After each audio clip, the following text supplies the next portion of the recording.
We begin tonight following some developing news as investigators are now recommending charges against two more people for their alleged role in Mercedes Vega's murder.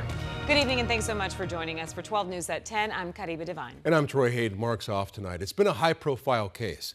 Vega was kidnapped, tortured, and murdered back in April of 2023. And up to this point, only one person had been arrested for her death. However, the Maricopa County Sheriff's Office has long said that they were searching for additional suspects.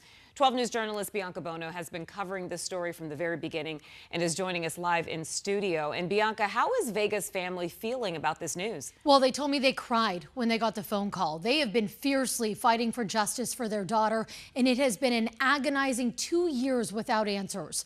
From the beginning, Vega's mom has told me she believed her daughter's death had something to do with the fact that she had previously been robbed at gunpoint, and officials now say she was right. Now we know who it is. A feeling of relief from Mercedes Vega's parents now that the Maricopa County Sheriff's Office is recommending two more people be charged in connection to their daughter's gruesome death. We were told that they were going to be charged. We cried. After 22-year-old Sincere Hayes was arrested and charged with first-degree murder back in November, 25-year-old Jared DeMarcus Gray has now also been charged with first-degree murder. And MCSO is recommending 29-year-old Cujo Young be charged with conspiracy to commit first-degree murder. They're all from Chattanooga, Tennessee. As a mom, you have a lot of feelings.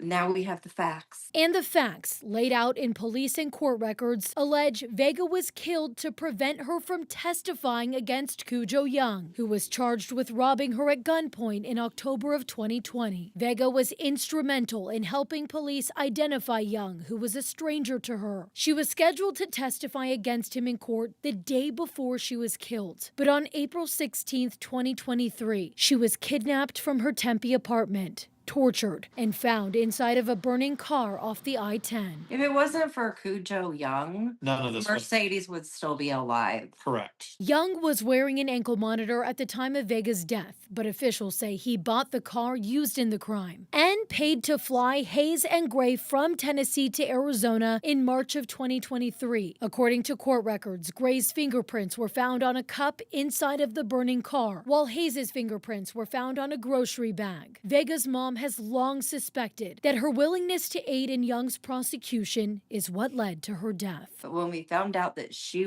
had been murdered, I immediately went there. I knew exactly who it was because nothing like that had ever happened before. That was the only connection she had to that kind of evil. Gray is currently in custody in Georgia and awaits extradition back to Arizona. Young, who still has not gone to trial for the armed robbery case, has been in MCSO custody since November of 2023. The state has already said it intends to seek the death penalty against Hayes. Vega's parents hope they do the same for these additional suspects. We just believe that all parties involved should face the same punishment.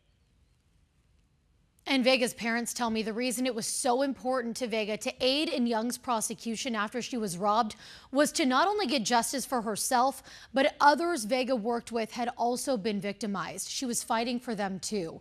With regards to the charges submitted against Young, the county attorney's office tells me that case is still under review. We're live in studio tonight. Bianca Bono, 12 News. All right, Bianca, thank you for that.